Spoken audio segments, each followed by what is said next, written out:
This is the game between two chess legends, Bobby Fischer and Mikhail Tal.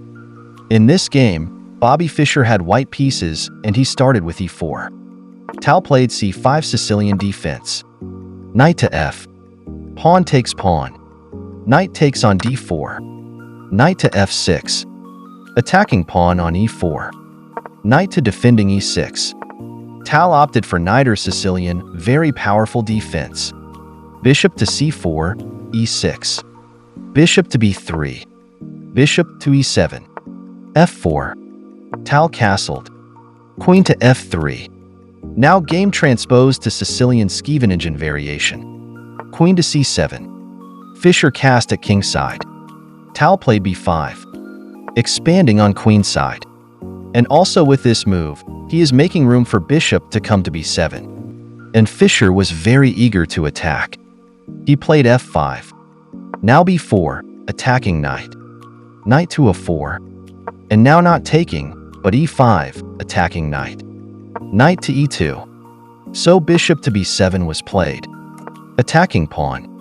Knight to g3. Defending knight from b to d7. And bishop to e3. Bishop to c6. Not only attacking knight on e4, it is also making room for queen to come to b7. To add more pressure on e4, pawn. And to support d5, pawn push. Bishop to f2. Clearing file for rook, which is coming to e1. Queen to b7. And rook from f to e1. And now d5. Very important move. Pawn takes pawn. Knight takes on d5. Knight to e4. And now knight to f4. This is a killer knight in this position. Fischer played c4. Tal played g6. He wants to capture pawn on f5. And knight can't move. So Fischer captured on g6. And now not taking, but f5. Knight is pinned. It can't move. In this position, Fischer played g7. What will happen if pawn takes pawn? If pawn takes pawn, then Tal has a choice. He can play king to h8, but even he can capture that pawn and have a good look.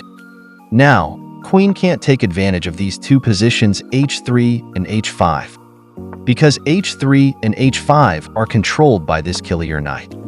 And of course, g3 is not possible, because b takes and black is winning. Tal could have played rook to f7, but taking with king is also good. Now queen to g3. Check. King to h8. Making room for rook to come to g8. Knight is under attack from pawn. So knight from e to c5. Knight takes knight. Bishop takes knight. Bishop takes bishop. Knight takes on a5, attacking queen. Queen to c7. Protecting pawn on e5. Queen to a3. So rook and queen are attacking pawn on e5. Rook from a1 dot to a2. If knight takes pawn on a6, then queen to g7, attacking pawn on g2. Queen, knight, and bishop all attacking pawn on g2. So rook to e2 was played. Tal captured rook. Queen takes knight.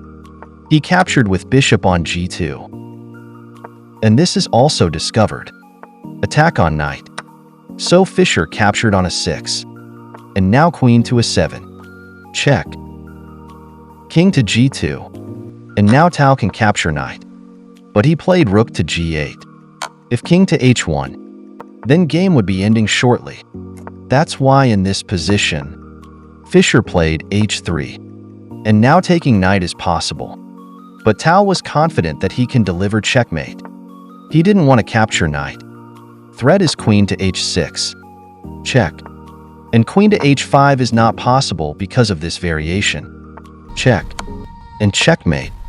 So in this position, Fischer played bishop to d1. Tal played rook to e6. And Fischer resigned.